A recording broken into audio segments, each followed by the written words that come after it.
السلام علیکم دوستو،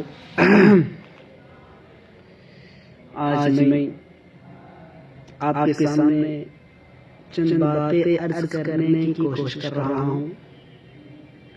وہ ہے کہ اللہ کے نبی صلی اللہ علیہ وسلم نے فرمایا ہے من كان يؤمن بالله واليوم الآخر فليقل خيرا أو ليصمت، کہ جو شخص بھی اللہ تعالیٰ اور یوم آخر پر ایمان رکھتا ہے اسے چاہیے کہ وہ اچھی بات کر خاموش رہے۔